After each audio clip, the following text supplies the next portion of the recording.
Ευχαριστούμε πάρα πολύ για αυτή την πολύ συγκλονιστική ομιλία. Ευχαριστούμε πραγματικά. Είναι αδιανόητο, είναι αδύνατο μάλλον για μας να φανταστούμε τη ζωή των Παλαιστινίων. Το μόνο που μπορούμε να κάνουμε είναι να δείξουμε την αλληλεγγύη μας και, όπως έχω πει επανειλημμένα, είναι και το κριτήριο πια της ανθρωπιάς του καθενός μας. Δηλαδή, αν δεν σε σοκάρει αυτό που γίνεται στην Παλαιστίνη, αν δεν σου προσβάλλει την ψυχή μέσα στα πιο βαθιά σημεία, άμα δεν αισθάνεσαι οργή για αυτό που συμβαίνει, με συγχωρείτε, αλλά αμφισβητώ ότι είσαι άνθρωπος, πραγματικά. Στη συνέχεια θα δώσω το λόγο στον σύντροφο Αλφόνσο Πάρκα. Ευχαριστώ. Ευχαριστώ και τον κύριο Λατίφ Ναρλουίς, ο οποίος έκανε την εισαγωγική ομιλία και έβαλε τα πράγματα σε μία βάση πάνω στην οποία μπορούμε να συζητήσουμε. Να πω πριν ξεκινήσω ότι δεν θα ακούσετε στην ομιλία μου τη λέξη Ισραήλ. Όπως δεν θέλουμε εμείς να ακούμε τη λέξη ή τον όρο τουρκική δημοκρατία της Βόρειας Κύπρου και μιλάμε για ψευτοκράτος, έτσι δεν μπορούμε να προσβάλλουμε τους Παλαιστίνιους αδερφούς μας μιλώντας για κράτος του Ισραήλ. Μπορούμε να το πούμε σιωνιστικό μόρφωμα, μπορούμε να το πούμε βδέλιγμα της ανθρώπινης ιστορίας, μπορούμε να το πούμε όπως θέλετε. Κράτος δεν μπορούμε να το πούμε. Λοιπόν, στην ομιλία μου εγώ δεν θα πω για τα εγκλήματα που κάνει το μόρφωμα, τα ξέρει ο καθένας μας, και για να είμαι ειλικρινής, εγώ προσπαθώ να αποφεύγω και να τα βλέπω. Δηλαδή, ενώ ενημερώνομαι, όταν δω βίντεο με τα θύματα, δεν τα ανοίγω, για να μην χάνω τον ύπνο μου. Το θέμα της ομιλίας μου είναι οι προοπτικές του αγώνα κατά βάση των Παλαιστινίων, αλλά ο αγώνας των Παλαιστινίων βέβαια είναι μέρος του αγώνα όλων των λαών, των αραβικών καταρχήν και όλων των λαών της Ιφιλίου. Γιατί στην πραγματικότητα, όπως είπε ο κύριος Λαφαζάνης στην αρχή, έχουμε αυτή τη στιγμή δύο ενεργά μέτωπα πολέμου, είναι όμως δύο ενεργά μέτωπα του ίδιου πολέμου. Να το πούμε σχηματικά, πόλεμος του ιμπεριαλισμού ενάντια στην ανθρωπότητα. Θα μιλήσω για τις προοπτικές του αγώνα αυτού, οι οποίες κατά τη γνώμη μου είναι καλύτερες από οποιαδήποτε άλλη εποχή στο παρελθόν. Ας ξεκινήσω από τις επιπτώσεις που έχει μέχρι τώρα ο αγώνας των αραβικών λαών. Κυρίως ο ηρωικός αγώνας του λαού της Γάζας, αλλά ο εξίσου ηρωικός αγώνας των Λιβανέζων με τη Χεσμπολάχ μπροστάρι τους και ο εξίσου ηρωικός αγώνας του λαού της Ιεμένης. 1,5 χρόνο τώρα πολεμάνε, από τις 7 Οκτωβρίου που έγινε η επιχείρηση καταιγίδα της Αλάξα, να δούμε τι έχει επιτευχθεί μέχρι τώρα. Το πρώτο είναι ότι η οικονομία του μορφώματος παραπέει. Άμα δεν είχε την απόλυτη στήριξη όλης της Δύσης, θα είχε τελειώσει ο πόλεμος από την οικονομική καταστροφή και μόνον. Έχει κλείσει η Ερυθρά, δεν εφοδιάζεται, η παραγωγική μηχανή της χώρας δεν λειτουργεί ή εν πάση περιπτώσει λειτουργεί με το ένα πόδι από τα δύο, για διάφορους λόγους. Στα εργοστάσια, στα θερμοκήπια, παντού δουλεύαν Παλαιστίνοι με τους χειρότερους όρους. Αυτοί οι Παλαιστίνοι τώρα είναι φυλακισμένοι στη Γάζα και στη Δυτική Όχθη. Λοιπόν, και η παραγωγή έχει πάει κατά διαόλου. Δεύτερο επίπεδο, το οποίο είναι σημαντικό. Η παγκόσμια κοινή γνώμη όλα τα υγιή στοιχεία της ανθρωπότητας έχουν επιτέλους πάρει χαμπάρι τι γίνεται και έχουν ανακτήσει. Βλέπουμε σε όλο τον κόσμο τεράστιες διαδηλώσεις, βλέπουμε ακόμα και στην καρδιά του θηρίου, όπως λέμε, στην Αμερική, μεγάλες διαδηλώσεις, βλέπουμε τι γίνεται στα πανεπιστήμια, που δεν είναι χωρίς κόστος.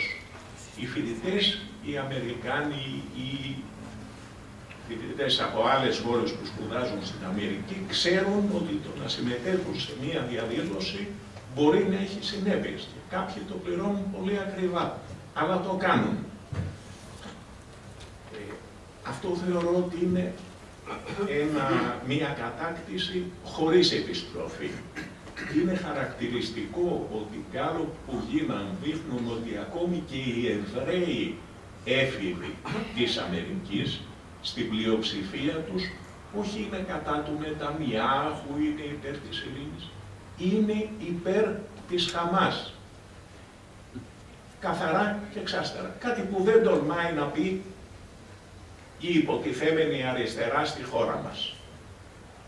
Έτσι. Τρίτο επίτευγμα. Στο εσωτερικό του μορφώματος υπάρχει μία πολιτική κρίση άνευ προηγουμένου. Η χώρα είναι στα πρόθυρα εμφυλίου. Την περασμένη εβδομάδα έγινε Γκάλοπ, μίλησε ο πρόεδρος του Ανωτάτου Δικαστηρίου του μορφώματος και είπε ότι είμαστε στα πρόθυρα εμφυλίου. Και έγινε Γκάλοπ, στο οποίο το 60% του πληθυσμού είπε ότι λιγότερο ή περισσότερο συμφωνεί μαζί του και ότι φοβάται τον εμφύλιο.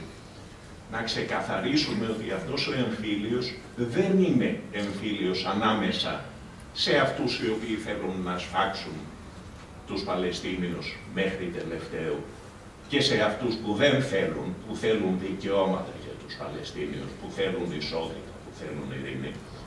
Για τον απλούστατο λόγο ότι στην κοινωνία του μορφώματος οι δεύτεροι δεν υπάρχουν.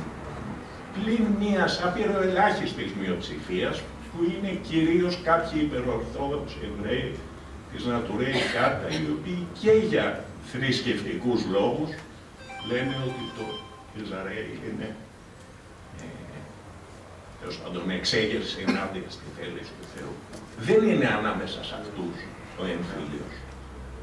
Στην πραγματικότητα είναι όλοι εναντίον όλων. Βλέπουν ότι έχουν φτάσει σε ένα αδιέξοδο.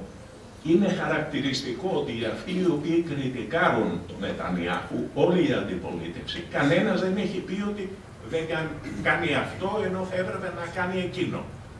Λένε κάνει αυτό κακός. Δεν λένε όμως τι θα έπρεπε να κάνει, γιατί δεν υπάρχει προοπτική για το μόρφωμα.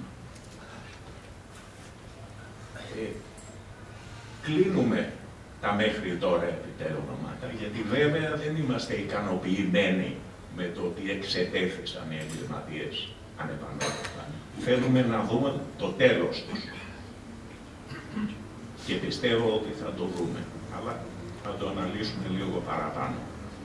Θα ξεκινήσω από το διεθνές πλαίσιο, γιατί όταν εξετάζουμε ένα ιστορικό φαινόμενο, ειδικά στην εποχή μας που είναι παγκοσμιοποιημένες οι εξελίξεις, πρέπει να κοιτάμε ποιο είναι το διεθνές πλαίσιο, αλλιώτικα δεν μπορούμε να καταλάβουμε τι γίνεται. Λοιπόν, αυτή τη στιγμή είναι πασιφανές σε όλους εκτός από αυτούς που δεν θέλουν να το δουν, ότι η συλλογική Δύση οδεύει προς τη Δύση της. Συνεχίζει να υπάρχει μόνο από αδράνεια και από κανέναν άλλο λόγο. Και αυτό από μόνο του μεσομακροπρόθεσμα σφραγίζει τη μοίρα του μορφώματος. Θα πω ένα πράγμα χαρακτηριστικά, έτσι, επειδή όταν μιλάμε για τη Δύση, πιάνουμε, είναι καλό να κοιτάμε την κορφή της. Η κορφή της είναι οι Ηνωμένες Πολιτείες. Τι γίνεται στις Ηνωμένες Πολιτείες? Έχουμε έναν πρόεδρο, ο οποίος είναι εκτός από εγκληματίας. Δεν το συζητάμε αυτό. Αλλά είναι και στα όρια της παραφροσύνης. Αυτή τη στιγμή, τις τελευταίες μέρες, αυτό με το οποίο ασχολείται είναι η κατεδάφιση των υπολειμμάτων της οικονομίας των δυτικών χωρών. Αυτός ο πρόεδρος διαδέχτηκε έναν πρόεδρο, ο οποίος εκτός από εγκληματίας ολικής ήταν και ανοϊκός, και η άλλη επιλογή που είχαν στις εκλογές οι Αμερικάνοι ήταν μια γυναίκα η οποία εκτός από εγκληματίας ολικής φαίνεται ότι είναι και ηλίθια. Γιατί το μόνο το οποίο βλέπουμε να κάνει είναι να γελάει ηλιθίως σε κάθε περίπτωση. Είναι τυχαίο ότι η κορυφαία χώρα της Δύσης μπορεί να έχει μόνο νούμερα στην ηγεσία της?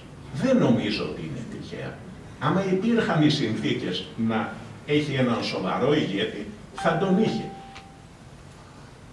Τα χάλια της ηγεσίας αντικατοπτρίζουν την γενικότερη κρίση της Αμερικής, η οποία ξεκινάει από οικονομική, αλλά πλέον είναι οικονομική, είναι πολιτική, είναι στρατιωτική, είναι πολιτισμική και είναι ηθική. Και επειδή όταν στη ΣΥΠΑ βρέχει, η υπόλοιπη Δύση εκταρνίζεται, το ίδιο πράγμα και χειρότερο συμβαίνει και σε όλη την υπόλοιπη Δύση. Ας το έχουμε λοιπόν αυτό στο πίσω μέρος του μυαλό μας, όταν μιλάμε για το Παλαιστινιακό, όταν μιλάμε για το μέλλον του αραβικού και ισλαμικού κόσμου, γιατί οι εχθροί του είναι αυτοί, οι οποίοι παραπέμπουν.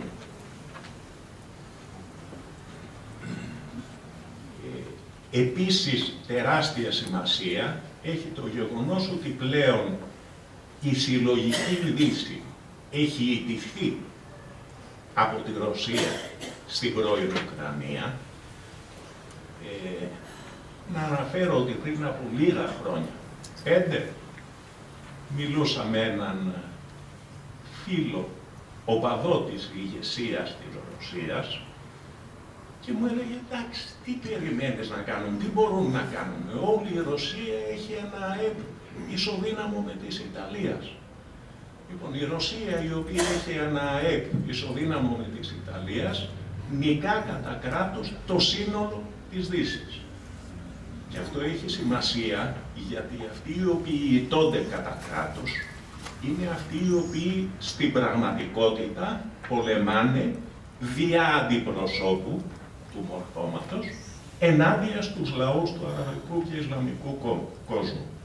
Είναι λοιπόν ζωντανά πτώματα οι εχθροί των Αράβων.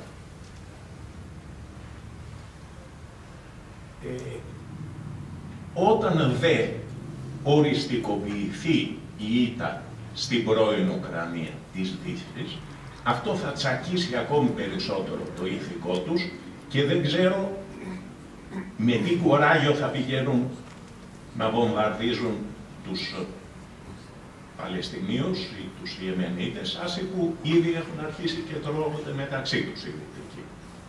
Πάμε σε ένα δεύτερο μέτωπο, τις χώρες της περιοχής. Εδώ έχουμε ένα μεγάλο πρόβλημα και μια μεγάλη ελπίδα.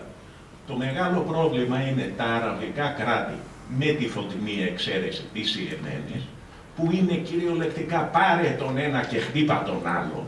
Δηλαδή δεν ξέρω να έχουν υπάρξει τόσο εγκληματικά και τόσο προδοτικά καθεστώτα στην ιστορία της ανθρωπότητας.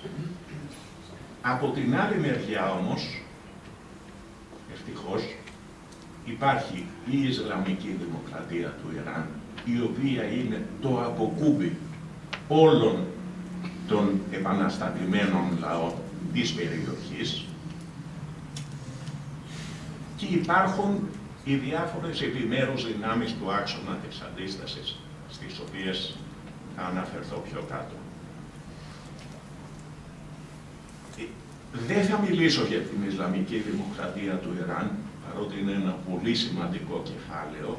Ένας από τους λόγους που δεν θα μιλήσω είναι ότι έχουμε μια εξαιρετική ομιλία του δόκτωρα Αμπτουλ Χαλίμ Φατλαλάχ, είναι αυτή την οποία έχουμε τυπώσει και έχετε πάρει, η οποία βάζει σε μια πολύ καλή βάση τα πράγματα, είναι πάρα πολύ καλή.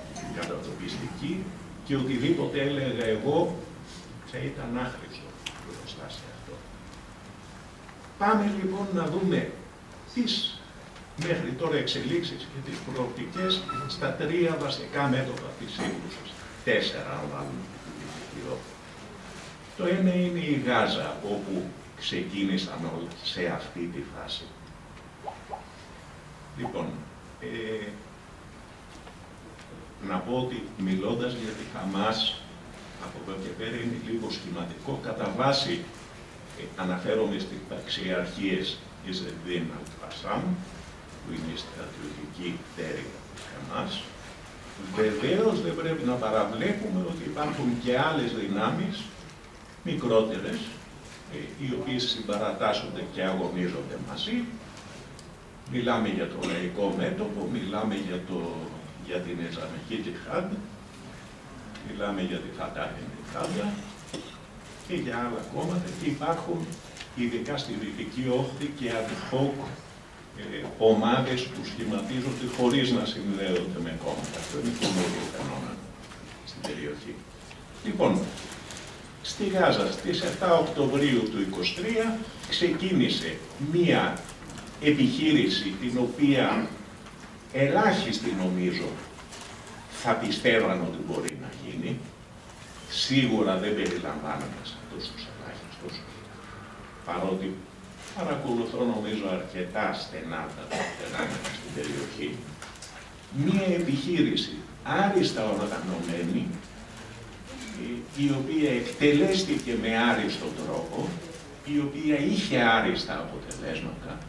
Έτσι, ο στόχος της ήταν να πιάσουν ομήρους για να τους ανταλλάξουν και σωστότερα να πιάσουν αιχμαλώτους για να τους ανταλλάξουν με τους Παλαιστίνιους ομήρους του σιωνιστικού μορφώματος.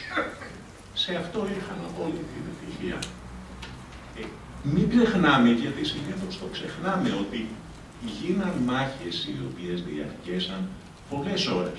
Μισή μέρα, μία μέρα, μέχρι να καταφέρει το μόρφωμα να ανακαταλάβει τις δικές του περιοχές, τις οποίες είχαν με αστραπιαίο, με blitzkrieg θα λέγαμε, καταλάβει ή ελευθερώσει η Χαμάς και οι σύμμαχοί της. Λοιπόν, μία άριστα επιτυχημένη επιχείρηση, η οποία έδειξε ότι ειδικά η Χαμάς έχει τεράστια αποθέματα οπλισμού, τα οποία αποθέματα οπλισμού μάθαμε μετά, γιατί είδαμε βίντεο από υπόγειες βιοτεχνίες, μηχανουργίας, τα οποία φτιάχναν τα όπλα μόνοι τους και δεν θα μπορούσε να είναι αλλιώς, γιατί η Γάζα είναι πολιορκημένη από στεριά, θάλασσα και αέρα. Δεν μπορούν να μπουν, δεν μπορούν να εξοπλιστούν από συμμάχους τους. Παρ' όλα αυτά, στη Γάζα των 2 εκατομμυρίων ανθρώπων, των 2 εκατομμυρίων φυλακισμένοι, καταφέραν αυτό το επίτευγμα, το οποίο είναι πρωτοφανές στην ιστορία της ανθρωπότητας.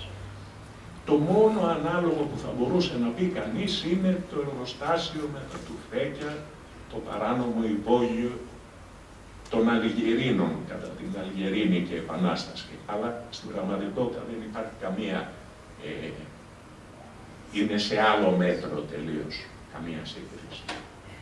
Λοιπόν, πάμε στη Δυτική Όχθη. Στη Δυτική Όχθη είναι δύσκολα τα πράγματα και είναι δύσκολα επειδή δεν υπάρχει μια μεγάλη οργανωμένη αντιστασιακή δύναμη όπως στη Γάζα και επιπλέον υπάρχει η Παλαιστινιακή Αρχή, η οποία λειτουργεί περίπου ως τάγματα ασφαλείας και η οποία, επειδή είναι από μέσα από την κοινωνία, διεισδύει πολύ περισσότερο και κάνει πάρα πολύ πιο δύσκολη την αντίσταση. Παρόλα αυτά, βλέπουμε ανοργάνωτες μεν ομάδες, οι οποίες όμως ξεπηδάνε παντού και κάνουν πράξεις αντίστασης. Βλέπουμε επίσης ότι ενώ η Δυτική Όχθη ιστορικά ξέραμε ότι είναι προπύργιο των δυνάμεων της PLO, της Φατάχ κυρίως, του λαϊκού μετώπου κλπ. πλέον τα Γκάλοπ λένε ότι το 80% αν γινόντουσαν εκλογές ποτέ στην Δυτική Όχθη, το 80% θα ψήφιζε τη Χαμάς, ψήφιζε την αντίσταση. Δηλαδή, κλείνουμε με τη Δυτική Όχθη. Πάμε στο Λίβανο.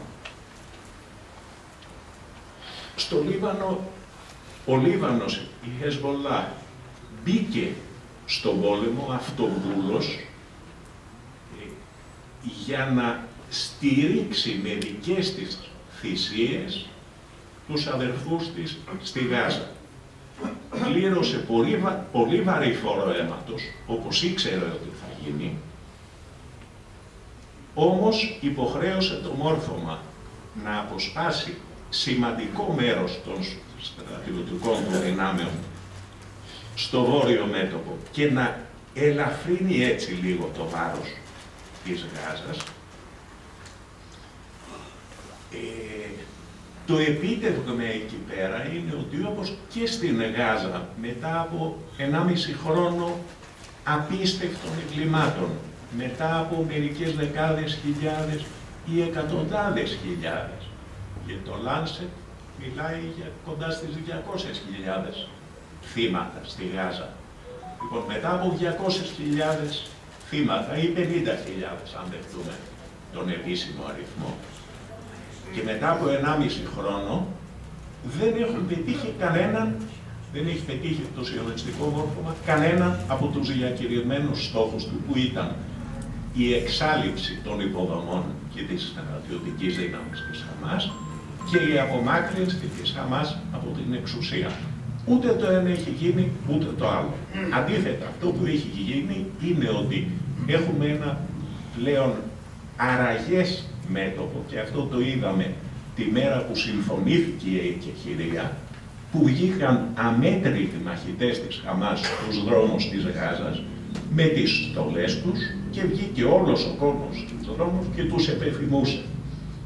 Λοιπόν, αυτό το οποίο πέτυχαν οι εγκληματίες, όπως εδώ πέρα αυτοί οι οποίοι τους διδάξανε, αυτό που πέτυχαν με το «εδώ ήταν η Κάνδανος», ήταν να συσπυρώσουν το λαό εναντίον τους. Αυτό που πέτυχαν οι Αμερικάνοι με τους απίστευτους βομβαρδισμούς στο Βιετνάμ ήταν να συσπυρώσουν το λαό εναντίον τους. Οι σιωνιστές έχουν ένα προβάδισμα σε αυτό, έχουν συσπυρώσει όλη την ανθρωπότητα εναντίον τους. Λοιπόν, στο Λίβανο επίσης δεν πέτυχαν κανέναν από τους διακηρυγμένους στόχους τους. Ήθελαν να μπουν, να φτάσουν μέχρι τον ποταμό Λιτάνη, να μπουν 20 χιλιόμετρα μέσα. Δεν μπήκαν ούτε 1 χιλιόμετρο μέσα.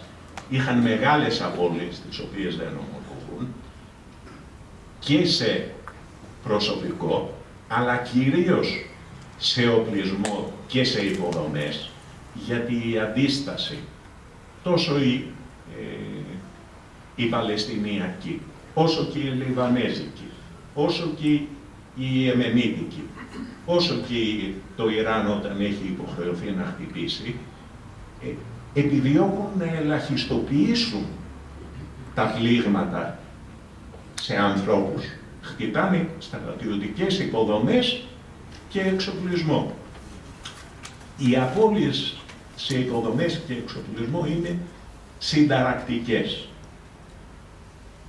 και στο Λίβανο. Ο Λίβανος πλήρωσε βαρύ φόρο αίματος και χάθηκαν άνθρωποι. Για μένα θα μου πεις, πώς να βάλεις 1.000 ανθρώπους από τη μια και έναν από την άλλη στη ζυγαριά. Δεν ζυγίζονται αυτά τα πράγματα. Βάσει περιπτώσει θεωρώ ότι είναι τεράστια η απώλεια του Σαγέντ Χασάν Νασράλα, όχι μόνο για τον ηρωισμό του, όχι μόνο γιατί ήταν ένας άνθρωπος εξαιρετικά δημοφιλής, αλλά επειδή όποιος έχει διαβάσει κείμενά του, ξέρει ότι ήταν μια στρατηγική διάνοια. Παρ' όλα αυτά, αυτοί που φαντάζονται ότι η Χεσμολάχ τέλειωσε, είναι πάρα πολύ μακριά νυχτωμένοι. Καταρχήν είναι προσβολή στη μνήμη του Σαγέντ Χασάν Νασράλα, το να φανταζόμαστε ότι έχτισε μία οργάνωση η οποία δεν μπορεί να λειτουργήσει εν τη απουσία του. Δεύτερον, η Χεσμπολάχ, η οποία πριν την 7η Οκτωβρίου, δυτικοί αναλυτές λέγανε ότι είναι παγκοσμίως η πέμπτη σε δύναμη πυραυλική, η πέμπτη δύναμη παγκοσμίως σε πυράβλους, έχει χρησιμοποιήσει ένα πολύ μικρό κομμάτι των δυνατοτήτων της. Οι δυνατότητες της υπάρχουν, είναι ισχυρές και είναι έτοιμες να χρησιμοποιηθούν τη στιγμή που θα έχουν το μεγαλύτερο δυνατό αποτέλεσμα. Χάσαμε τη Συρία, μεγάλη απώλεια. Αυτοί που φαντάζονται όμως ότι με το που κόπηκε ο διάδρομος της Συρίας δεν μπορεί να εφοδιάζεται με όπλα η Χεσμπολάχ, θα πρέπει να μας εξηγήσουν πώς στη Γάζα η Χαμάς περικυκλωμένη, χωρίς εμπόδια, χωρίς τίποτα, κατάφερε να παράγει όπλα δικά της και πώς φαντάζονται ότι η Χεσμπολάχ, η οποία έχει τεράστιες δυνάμεις στο Λίβανο, δεν μπορεί να κάνει το ίδιο και περισσότερο. Και πώς φαντάζονται ότι όλο αυτό το οπλοστάσιο μεταφέρθηκε οδικά μέσω Ιράκ και μέσω Συρίας. Δεν είναι έτσι τα πράγματα. Το Ιράν θα μας τα πει πολύ καλύτερα από ό,τι μπορώ να πω εγώ. Ο Δόκτωρ Φαντλάλα, στη συνέχεια, το Ιράν δίνει τεχνογνωσία και δίνει κάθε είδους υποστήριξη. Δεν μεταφέρει όπλα όμως. Από άποψη επιμελητίας δεν θα είχε λογική να το κάνει. Λοιπόν, το μέτωπο, το βόρειο υπάρχει, είναι ισχυρό, θα το ξαναδούμε μπροστά μας. Πάμε στην Ιεμένη. Ένα θαύμα. Ένα θαύμα κυριολεκτικά. Δεν ξέρω πόσοι έχουν ασχοληθεί και πόσοι γνωρίζουν τι οπλισμό έχουν οι λεγόμενοι Χούθι. Και γιατί λέω λεγόμενοι, γιατί Χούθι είναι το όνομα μιας οικογένειας στην οποία είχε να ανήκει ο πολιτικός θρησκευτικός ηγέτης. Οι Σιωνιστές και οι Αμερικάνοι είναι αντίπαλοι με το κράτος, με την κυβέρνηση της Ιεμένης, την οποία κυβέρνηση ελέγχει το κίνημα των Ανσαράλα. Θεωρούν ότι θα τους προσβάλλουν και θα τους μειώσουν, δίνοντάς τους το όνομα του ηγέτη τους. Σαν να ήθελε κάποιος να προσβάλλει τους Έλληνες και να έλεγε «Α, τα Μητσοτάκια». Δεν είμαστε Μητσοτάκια. Και η Ιεμένη δεν είναι η Χούθη, χωρίς να κάνω καμία παρομοίωση μεταξύ των δύο, καμία σύγκριση. Λοιπόν, η Ιεμένη πριν μπει στην τελευταία φάση του πολέμου μετά την 7η Οκτώβρη, στην οποία μπήκε και αυτή αυτοβούλος, γνωρίζοντας πολύ καλά τι θα αντιμετωπίσει.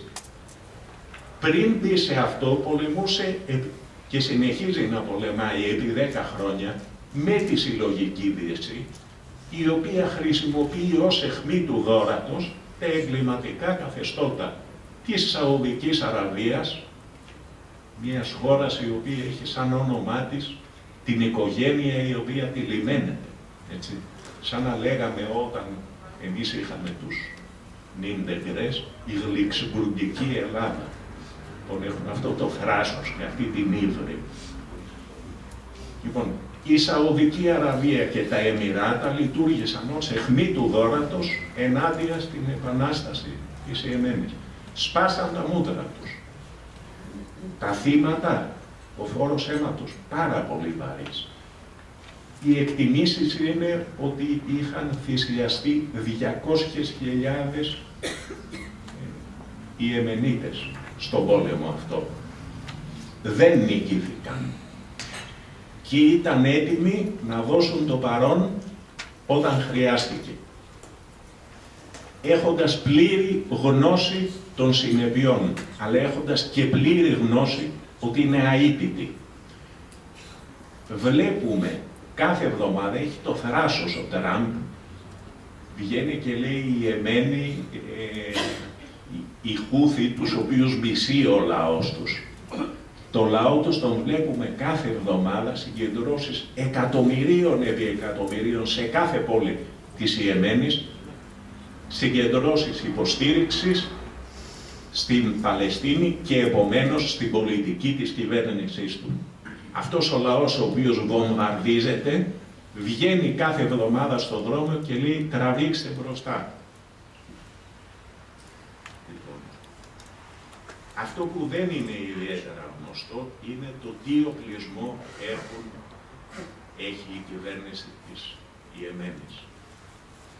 Είναι η μία από τις 5 χώρες παγκοσμίως, τα πλάνα που βλέπουμε είναι από παρελάσεις στην Ιεμένη και από μάχες. Είναι η μία από τις 5 χώρες παγκοσμίως που έχουν υπερυπερηχητικούς πυράβλους, οι οποίοι φτάνουν μέχρι 16 μάχ, δηλαδή 16 φορές την ταχύτητα του ήχου. Αυτό είναι κάτι που δεν βλέπουν οι Αμερικάνοι και η συλλογική Δύση ούτε στα όνειρά τους. Προσπαθούν, δεν μπορούν να το κάνουν. Το βλέπουν στους εφιάλτες τους βέβαια, γιατί το τρώνε τόσο στην πρώην Ουκρανία, όσο και στην κατεχόμενη Παλαιστίνη. Λοιπόν, οι 5 χώρες αυτές ποιες είναι? Ρωσία, Κίνα, Ιράν, Βόρεια Κορέα και η Ιεμένη. Και πάλι όποιος φαντάζεται ότι ο οπλισμός της Ιεμένης περνάει δια θαλάσσης από το Ιράν, πρέπει να μας εξηγήσει πώς είναι δυνατόν μια χώρα 40 εκατομμυρίων να μην μπορεί να κάνει αυτό που κάνουν τα 2 εκατομμύρια στη Γάζα αφενός, και πώς είναι δυνατόν αφετέρου οι εγκέφαλοι που τα οργανώνουν αυτά, οι οποίοι βλέπουμε ότι πάρα πολύ καλά τα οργανώνουν, να μην έχουν σκεφτεί ότι άμα οξυνθεί η κρίση, ο διαθαλάσσης δρόμος κόβεται. Δεν υπάρχουν αυτά τα πράγματα. Δεν είναι ιρανικά όπλα. Είναι όπλα της Ιεμένης, όπως είναι όπλα του Λιβάνου και όπλα της Γάζας. Δεν έχουν καταφέρει με τους καθημερινούς βομβαρδισμούς οι Αμερικάνοι να κάνουν τίποτα στις στρατιωτικές υποδομές της Ιεμένης.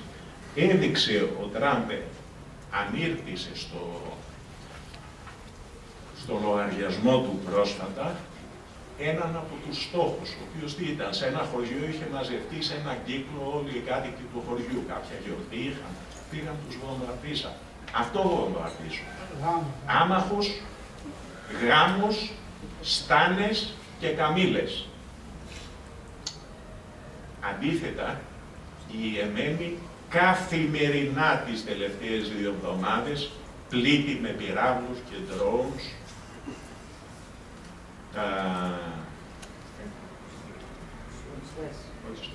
όχι οποιοδήποτε στρατιωτικό στόχο, τα αεροπλανοφόρα και τα πλοία συνοδείας τους. Είναι θέμα όχι χρόνου, γιατί θα μπορούσε ήδη να έχει γίνει. Είναι θέμα, κατά την εκτίμηση μου, πολιτικής απόφασης το να βουλιάξουν ένα αεροπλανοφόρο. Δεν το κάνουν επειδή δεν θέλουν να οδηγήσουν στην κλιμάκωση. Δίνουν το περιθώριο στους αντίπαλους τους να μαζευτούν. Έχουν τους υπερεπιρρηχητικούς πυράβλους, τους οποίους δεν μπορεί να σταματήσει κανένα αντιπυραυλικό σύστημα, όχι της Δύσης, ούτε καν της Ανατολής. Έχουν ταχύπλοα, τα οποία κινούνται με 50 κόμβους. Όποιος ξέρει από θάλασσα, ξέρει ότι είναι απίστευτες αυτές. Ταχύπλοα drones, τηλεκατευθυνόμενα, τα οποία μπορούν να μεταφέρουν ωφέλιμο φορτίο, εκρηκτικά δηλαδή, 1 με 1,5 τόνο. Άμα πέσει ένα τέτοιο ταχύπλο στο αεροπλανοφόρο, ή εγώ θα πω ότι μπορεί να έχουν στεγανά και ακόμη και με 1 τρύπα να μην βουλιάξει. Άμα πέσουν 3 τέτοια ταχύπλα, μπρος, στη μέση και πίσω, θα μείνει στην επιφάνεια του αεροπλανοφόρου. Δεν νομίζω. Λοιπόν, η Δύση δείχνει ότι κυβερνάται από ηλιθίους, οι οποίοι αντί να κοιτάξουν να μαζέψουν ό,τι θα μπορούσαν να μαζέψουν, οξύνουν και προκαλούν συνεχώς, δεν έχουν τίποτα ακόμα. Θα δούνε και θα δούμε όλοι μας. Εγώ θέλω να κλείσω δίνοντας ραντεβού με όσους συμφωνούν όταν ελευθερωθεί η Παλαιστίνη να πιούμε ένα τσάι και ένα άραμπο, όσοι πίνουν αλκοόλ, στην ελεύθερη Ούτσα. Σας ευχαριστώ.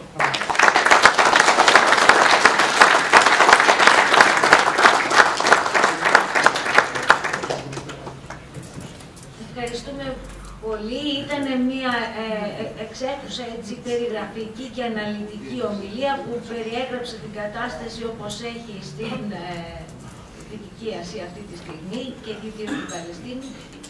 Αυτό που πρέπει να καταλάβουμε σε σχέση με τις λοιπές αραβικές χώρες που οι μεν λαοί τους είναι υπέρ της Παλαιστίνης, όμως οι ηγεσίες τους συνεργάζονται με το μόρφωμα, το σιωνιστικό, είναι ότι από τότε που δημιουργήθηκαν αυτά τα κράτη, το 1913 με την συμφωνία του Σάιστικον, τοποθετήθηκαν εκεί βασιλείες που ήταν άμεσα διορισμένες και ελεγχόμενες από το μόρφωμα. Άρα, ξέρουν πολύ καλά ότι αν πετύχει η απελευθέρωση της Παλαιστίνης, κινδυνεύουν οι καρέκλες τους. Και γι' αυτό τους βλέπετε να είναι πάντα επιφυλακτικοί στο να στηρίξουν τον αγώνα των Παλαιστινίων. Και επίσης να πούμε ότι όλο αυτό τους φέρνει ταυτόχρονα σε μια σύγκρουση με τους λαούς τους, οι οποίοι λαοί τους προφανώς είναι με την Παλαιστίνη. Δηλαδή έχουμε γύρω στο 1,5 δισεκατομμύριο μουσουλμάνους στον κόσμο που όλοι προφανώς είναι με την Παλαιστίνη, αλλά έχουμε κάποιους φύλακες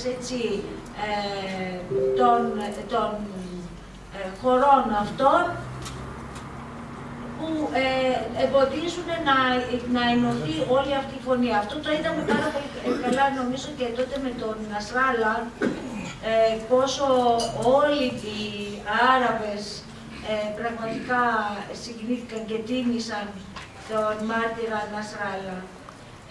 Και βλέπει κανείς εκεί την ένωση των Αράβων. Εκείνο τώρα, στο σημείο αυτό θα ήθελα, πριν πάμε στη δεύτερη φάση, βλέπω και τον αξιότιμο κύριο πρέσβη να έρχεται. Θέλεις να... Ναι. Εκείνο που μου πρότεινε ο Αλφόνσος είναι μήπως έχουμε κάποιες παρεμβάσεις προς το παρόν από το κοινό, να κάνουμε ένα μικρό διάλειμμα πριν πάμε στο επόμενο στάδιο. Ναι.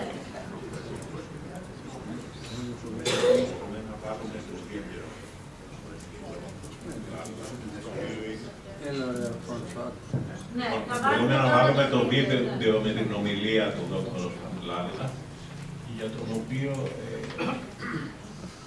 πάρα πολλά μπορεί να πει κανείς. Είναι γόνος οικογένειας κληρικών με πολύ μεγάλο βάρος στην ιστορία του αγώνα της Παλαιστίνης. Πριν από ένα χρόνο σκοτώθηκε ο αδερφός του, ο οποίος είναι στέλεχος, εκπαιδευτικός τέλεχος ήταν, αλλά δεν αρκούνταν στον εκπαιδευτικό του ρόλο. Κάθε τόσο έβρισκε ευκαιρία και πήγαινε και λάμβανε μέρος σε μια στρατιωτική επιχείρηση. Τόσο στο νότιο Λίβανο, στα σύνορα, όσο και στη Συρία. Σε μια τέτοια στρατιωτική επιχείρηση, λοιπόν, σκοτώθηκε ο αδερφός του. Και αυτός είναι ο άνθρωπος ο οποίος μας μιλάει τώρα και εγώ που διάβασα και μετέφρασα την ομιλία του, τη θεωρώ πάρα πολύ σημαντική.